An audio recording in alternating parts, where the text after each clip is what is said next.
Hello दोस्तों, नमस्कार। मैं हूं ब्रजेन और एक बार फिर से उपस्थित हुआ हूं जीएस के एक नए लेक्चर के साथ। इसमें मैं बात करूंगा संविधान के महत्वपूर्ण क्वेश्चन की, और ये पार्ट 1 है। इसमें बहुत सारे क्वेश्चन को मैंने कवर किया है जो आपकी परीक्षा के लिए बेहद महत्वपूर्ण है। तो शुरुआत करते हैं बिना डिले किए। किस अधिनियम द्वारा कंपनी में गवर्नर जनरल का पद सृजित किया गया? किस अधिनियम के द्वारा कंपनी में गवर्नर जनरल का पद बनाया गया? ये है रेगुलेटिंग एक्ट 1773। जी हाँ, अगला क्वेश्चन, रेगुलेटिंग एक्ट 1773 के तहत कोलकाता में उच्चतम न्यायालय की स्थापना कब की गई? जी हाँ, अगर आपसे ये पूछेगा कि किस एक्ट के द्वारा उच्चतम न्यायालय की स्थापना की गई, तो आंसर होगा रेगुलेटिंग एक्ट। और किस वर्ष की गई, तो आंसर होगा 1774 में की गई, यानी एक साल बाद। किस एक्ट के द्वारा गवर्नर जनरल इन काउंसिल को सर्वोच्च न्यायालय की आधिकारिकता से मुक्त कर दिया गया? ये भी काफी अच्छा क्वेश्चन है। इसका आंसर है एक्ट ऑफ सेटलमेंट 1781। 1781 का एक्ट ऑफ सेटलमेंट था। इसमें गवर्नर जनरल इन काउंसिल को सर्वोच्च न्यायालय की आधिकारिकता से मुक्त कर दिया गया। किस एक्ट के द्वारा कंपनी के व्यापारिक एवं राजनैतिक क्रियाकलापों को अलग अलग कर दिया गया? ये काफी इंपॉर्टेंट है, और यह है Pitt's India act 1784। Pitt's India act 1784 के द्वारा कंपनी के व्यापारिक अधिकार और राजनैतिक अधिकारों को अलग अलग कर दिया गया। और आपको मैं बताता चलूं कि जो व्यापारिक अधिकार थे ये बोर्ड ऑफ डायरेक्टर्स को सौंप दिए गए, और जो राजनैतिक अधिकार थे बोर्ड ऑफ कंट्रोल को सौंप दिए गए। बोर्ड ऑफ कंट्रोल का गठन हुआ इंग्लैंड में। तो आप अगर ये पूछेगा कि बोर्ड ऑफ कंट्रोल का गठन किस एक्ट के तहत किया गया, तो 1784 आप बताएंगे पिट्स इंडिया एक्ट। किस एक्ट द्वारा कंपनी के कर्मचारियों पर उपहार लेने पर प्रतिबंध लगा दिया गया? पिट्स इंडिया एक्ट 1784, यानी कि कोई भी कर्मचारी उपहार नहीं लेगा। ये पिट्स इंडिया एक्ट का प्रावधान था। किस एक्ट के द्वारा बोर्ड ऑफ कंट्रोल के सदस्यों का वेतन भारतीय राजस्व से देने का प्रावधान किया गया था? दोस्तों, मैंने बताया कि बोर्ड ऑफ कंट्रोल का गठन किया गया था कब? 1784 में, जब कंपनी के व्यापारिक और राजनीतिक कार्यों को अलग किया गया था। और फिर कहा जा रहा है कि भाई जब वो बोर्ड ऑफ कंट्रोल हैं, यहाँ इंडिया पे कंट्रोल कर रहे हैं, तो उनका वेतन भी इंडिया के राजस्व से दिया जाना चाहिए। और ये इसके लिए एक एक्ट था, वो 1793 एक्ट के तहत ये प्रावधान किया जा रहा है कि बोर्ड ऑफ कंट्रोल के सदस्यों का वेतन भारतीय राजस्व से दिया जाए। 1793 का राजलेख एक्ट या चार्टर्ड एक्ट इसको कहते हैं। नंबर 7 है, किस एक्ट द्वारा कंपनी के व्यापारिक एकाधिकार को आंशिक रूप से समाप्त किया गया? दोस्तों ध्यान देना है, आंशिक रूप से तात्पर्य है चीन के साथ व्यापार और चाय का व्यापार बनाए रखा गया, उस पर एकाधिकार बनाए रखा गया, बाकी एकाधिकार को समाप्त कर दिया गया चार्टर एक्ट 1813 के तहत। दोस्तों बहुत इंपॉर्टेंट है, चार्टर एक्ट 1813 के तहत कंपनी का व्यापारिक एकाधिकार आंशिक रूप से खत्म किया गया, यानी कि चाय और चीन का व्यापार बनाए रखा गया, बाकी खत्म कर दिया गया। ईसाई मिशनरियों को भारत में धर्म प्रचार की अनुमति किस एक्ट के द्वारा दी गई? Chartered act 1813। इसका भी जो है ईसाई मिशनरियां जो थी भारत में अपना धर्म प्रचार करना चाहती थी, उसकी अनुमति कब दी गई? 1813 में। 1813 के चार्टर्ड एक्ट के तहत भारतीयों की शिक्षा पर व्यय करने के लिए कितनी राशि निर्धारित की गई? जी हाँ, ये एक इंपॉर्टेंट बात है, महत्वपूर्ण है कि भाई 1813 का जो चार्टर्ड एक्ट आया था उसमें कहा गया कि भारतीयों की शिक्षा पे कुछ रुपए खर्च किए जाएंगे। वो कितने? 1 लाख रुपए का बजट इशू किया गया। भारत में आकर बसने तथा व्यापार करने के लिए अंग्रेजों को लाइसेंस लेने की किस एक्ट के द्वारा अनिवार्य कर दिया गया? दोस्तों इंपॉर्टेंट है कि बिना लाइसेंस के आप यहाँ नहीं रह सकते हैं, बिना लाइसेंस के आप व्यापार नहीं कर सकते हैं, एक्ट है। और आपका चार्टर्ड एक्ट 1813, ये भी 1813 ही है। किस एक्ट द्वारा बंगाल के गवर्नर जनरल को संपूर्ण भारत का गवर्नर जनरल बना दिया गया? वेरी वेरी इंपॉर्टेंट दोस्तों, ये है 1833 का एक्ट, 1833।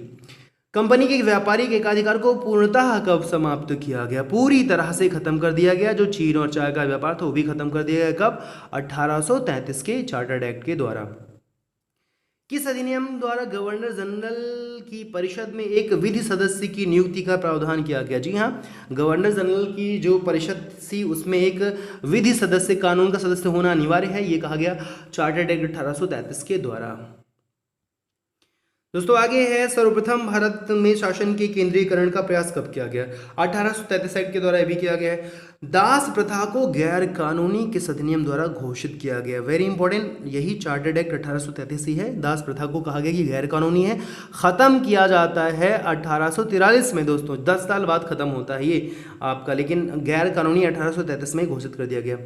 किस अधिनियम के तहत 1834 में लॉर्ड मैकाले की अध्यक्षता में 4 सदस्यीय विधि आयोग का गठन किया गया? तो कॉमन सा क्वेश्चन ये है कि विधि आयोग का गठन कब किया गया? चार्टर्ड एक्ट 1833 के तहत किया गया। 1833 के तहत किया गया, कब किया गया? 1834 में। अध्यक्ष कौन थे? Lord Macaulay. कर्मचारियों की नियुक्ति के लिए प्रतियोगी परीक्षा को आधार किस अधिनियम द्वारा बनाया गया? इंपॉर्टेंट दोस्तों कि भाई जो कर्मचारियों की नियुक्तियों की प्रतियोगी परीक्षा कंपटीशन बेस्ड होगा, चार्टर्ड एक्ट 1853 में ये किया गया है। ध्यान दीजिएगा, 53 में कहा गया कि प्रतियोगी परीक्षा होगी। किस एक्ट के द्वारा कंपनी के विधायी कार्यों एवं प्रशासनिक कार्यों को पृथक करने की व्यवस्था की गई? दोस्तों ये भी 1853 का एक्ट है कि उनके जो विधायी कार्य हैं, कानूनी कार्य अलग हो जाएंगे और प्रशासनिक कार्य अलग हो जाएंगे। भारत के लिए एक अलग 12 सदस्यीय विधान परिषद की स्थापना किस एक्ट के द्वारा की गई? ये भी 1853 है दोस्तों। कहा गया कि एक अलग से विधान परिषद रहेगी जो भारत के लिए कानून बनाएगी, लेकिन इसके लिए जो है वो गवर्नर जनरल वो वीटो कर सकता है, उसके पास सभी शक्तियां उसी के पास रहेंगी, लेकिन फिर भी 1833 में एक विधान परिषद की स्थापना की गई। भारत में कंपनी शासन का अंत किस अधिनियम द्वारा किया गया? 1858। जी हाँ, 1858 अधिनियम क्यों आया था? क्योंकि आपको पता है 1857 में स्वतंत्रता की क्रांति हुई थी और स्वतंत्रता की क्रांति की वजह से जो बोर्ड ऑफ कंट्रोल था या जो इंग्लैंड का जो प्रशासक था उसे ये पता चला कि यहाँ के लोग अच्छे से शासन नहीं कर रहे हैं, इसलिए क्रांति हुई। इसलिए इन्होंने कहा क्या किया कि कंपनी के शासन को ख़त्म कर दिया और सीधे भारत का कंट्रोल ब्रिटिश क्राउन के पास चला गया। यानी कि भारत अंग्रेज जो आपका इंग्लैंड का सम्राट था वो सीधे भारत पे हस्तक्षेप, भारत का शासक बन बैठा भारत के राज्य सचिव के माध्यम से, जो आगे अभी आपको बताने वाले हैं। दोस्तों किस बोर्ड ऑफ डायरेक्टर्स एवं बोर्ड ऑफ कंट्रोल को किस अधिनियम द्वारा समाप्त कर दिया गया? भाई जाहिर सी बात है, जब ईस्ट इंडिया कंपनी को जो है ख़त्म किया जा रहा है, कैसे ख़त्म किया, मतलब कंपनी का शासन ही खत्म हो गया, तो board of director, board of control तो खत्म होने ही कब? 1858 में। किस अधिनियम द्वारा गवर्नर जनरल का नाम बदलकर वायसराय कर दिया गया? जी हाँ, ये भी इंपॉर्टेंट है कि गवर्नर जनरल को कहा जाएगा वायसराय कब? 1858 में या 1858 अधिनियम के द्वारा। भारत के राज्य सचिव की नियुक्ति किस अधिनियम द्वारा की गई? मैंने कहा कि राज्य सचिव होगा वो ब्रिटिश सम्राट का भारत का प्रतिनिधि होगा और वो 1858 अधिनियम द्वारा ही वो भी बनाया गया है। क्या हुआ कि जब भाई कंपनी का शासन समाप्त किया गया और सीधे ही इंग्लैंड के जो क्राउन है या कह लीजिए कि इंग्लैंड का सम्राट है उसके हाथों में भारत की शासन की जो आधिकारिकता जाएगी, तो वो सीधे कैसे गवर्न करेगा? वो यहाँ पे एक राज्य सचिव नियुक्त करेगा और उसके लिए 15 सदस्यीय एक भारत परिषद का भी गठन होता है, जिसके माध्यम से वो आगे लिखा है कि यहाँ पे आप देख पा रहे हैं कि 15 सदस्यीय भारत परिषद का गठन किस अधिनियम में किया गया? 1858 में। तो 15 सदस्यीय जो भारत परिषद थी ये भारत के राज्य सचिव की मदद के लिए थी, जिसमें से 8 सदस्य जो है वहाँ ब्रिटेन का सम्राट मनोनीत करता था, 7 सदस्य बोर्ड ऑफ डायरेक्टर मनोनीत करते थे, ये आपको पता होगा।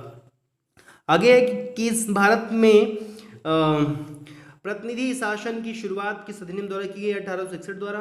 भारत में विभागीय प्रणाली, ये बहुत इंपॉर्टेंट है, भारत में विभागीय प्रणाली की शुरुआत किसने की? लॉर्ड कैनिंग ने। और भारत में मंत्रिमंडलीय व्यवस्था के जन्मदाता ये भी लॉर्ड कैनिंग है भाई। इन्होंने क्या किया था कि सभी को अलग अलग विभाग डिवाइड कर दिए, जैसे कि वर्तमान समय में विभागों का बंटवारा किया जाता है, वैसे इन्होंने किया था कि सभी को अलग अलग विभाग बांट दिए तो विभागीय प्रणाली की शुरुआत होगी। लॉर्ड कैनिंग ने की थी।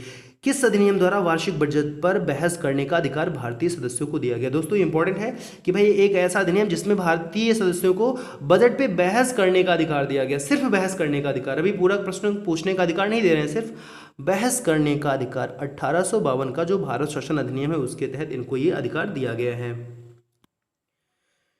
तो 29 क्वेश्चन है, भारत में आंशिक रूप से सर्वप्रथम संसदीय व्यवस्था की शुरुआत किस अधिनियम द्वारा की गई? जी हाँ, संसद जैसी व्यवस्था 1892 में शुरू हो रही है। भारत में प्रतिनिधि सरकार की नींव किस अधिनियम द्वारा रखी गई? ये भी 1892 में है। पहली बार मुस्लिम समुदाय के लिए पृथक प्रतिनिधित्व का उपबंध कब किया गया? वेरी इंपॉर्टेंट दोस्तों, याद रखिएगा कि पहली बार मुस्लिम समुदाय को अलग से प्रतिनिधित्व करने का उपबंध किया गया मार्ले मिंटो सुधार अधिनियम 1909 के द्वारा। जी हाँ दोस्तों, ये भी इंपॉर्टेंट है कि भारतीय शासन अधिनियम 1909 को मार्ले मिंटो सुधार अधिनियम भी कहा जाता है। इसी में पहली बार मुस्लिम समुदाय को पृथक अलग से प्रतिनिधित्व का प्रावधान किया गया। मार्ले मिंटो अधिनियम 1909 किस समिति की रिपोर्ट पर आधारित था या किस समिति की रिपोर्ट पर इसे गठित किया गया था? यह था सर अरुणडेल समिति की सिफारिश पे मार्लो मिंटो सुधार का गठन किया गया था। फूट डालो राज करो की नीति का पोषक अधिनियम कौन है? या फूट डालो राज करो नीति का जनक कौन सा अधिनियम है? ये है भारत परिषद अधिनियम 1909। जी हाँ दोस्तों, जिसे मार्ले मिंटो कह रहे हैं यही है, और इसी के द्वारा फूट डालो राज करो की नीति का जो है जन्म होता है। किस अधिनियम द्वारा भारतीय सदस्यों को अनुपूरक प्रश्न पूछने का अधिकार दिया गया लेकिन मतदान करने का अधिकार नहीं दिया गया? जी हाँ दोस्तों, ध्यान दीजिएगा, अनुपूरक प्रश्न पूछ सकते हैं 1909 में, और आपको 1892 में सिर्फ बहस करने का अधिकार दिया गया था। इंग्लैंड की भारत परिषद में नियुक्त होने वाले प्रथम भारतीय कौन थे? जी हाँ दोस्तों, इंग्लैंड की जो भारत परिषद थी, इंग्लैंड में वहाँ पे इंडिया के नियुक्त होने वाले सदस्य थे केसी गुप्ता एवं हुसैन विलग्रामी। केसी गुप्ता और हुसैन विलग्रामी, याद रखिएगा। केंद्र में द्विसदनीय व्यवस्था किस अधिनियम द्वारा लागू की गई? केंद्र में द्विसदनीय व्यवस्था जो है 1919 अधिनियम द्वारा लागू की गई। ये बहुत महत्वपूर्ण है। प्रांतों में द्वैध शासन, दोस्तों प्रांतों में द्वैध शासन वेरी वेरी इंपॉर्टेंट है। कब लागू किया गया? 1919 में लागू किया गया है। द्वैध शासन के जन्मदाता कौन थे? द्वैध शासन जिसको दोहरा शासन कहते हैं, लियोनेल कार्टिस हैं द्वैध शासन के जन्मदाता। ब्रिटिश भारत में महिलाओं को सर्वप्रथम मताधिकार कब दिया गया? वेरी वेरी इंपॉर्टेंट है ये कि ब्रिटिश भारत में जब भारत पे ब्रिटिश का आधिपत्य था तब पहली बार महिलाओं को वोट देने का अधिकार, मत देने का अधिकार कब आया? दिया गया 1919 में दिया गया। भारत सचिव तथा उसकी परिषद का वेतन भारतीय राजस्व से देना बंद कब कर दिया गया? दोस्तों अभी मैंने बताया था भाई कि भारत के राज्य सचिव और उसके सदस्यों का वेतन भारत के राजस्व देने की बात का प्रावधान किया गया था, लेकिन उसे बंद कब कर दिया गया? 1919 में। जी हाँ, 1919 में।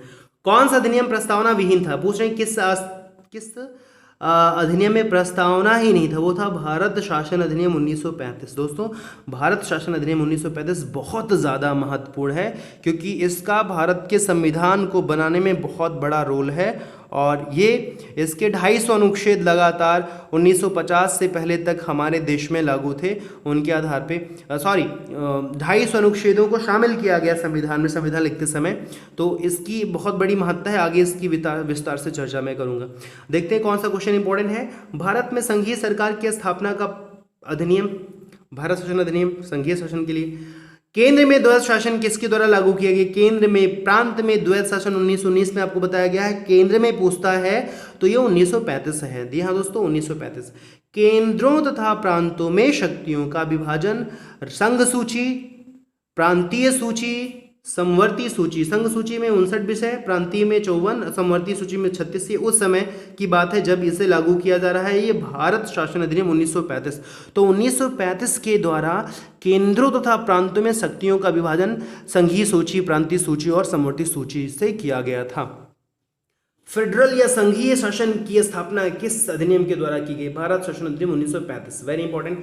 भारत शासन अधिनियम 1935 द्वारा सांप्रदायिक निर्वाचन पद्धति का विस्तार कर इसमें किनको शामिल कर लिया गया? आंग्ल भारतीयों को, ईसाइयों को, यूरोपियों को एवं हरिजनों को। इन लोगों को भी इसके तहत निर्वाचन पद्धति के लिए सांप्रदायिकता के आधार पर शामिल किया गया, और इसी के आधार पर आगे चुनाव भी कराए गए, जो आपको पता होगा। अगला क्वेश्चन है कि 10 सदस्यीय नेहरू समिति का गठन किसकी अध्यक्षता में किया गया? दोस्तों ये है मोतीलाल नेहरू, पंडित मोतीलाल नेहरू हैं, जवाहरलाल नेहरू हैं नहीं है। नेहरू समिति से, नेहरू से कंफ्यूज मत होइएगा।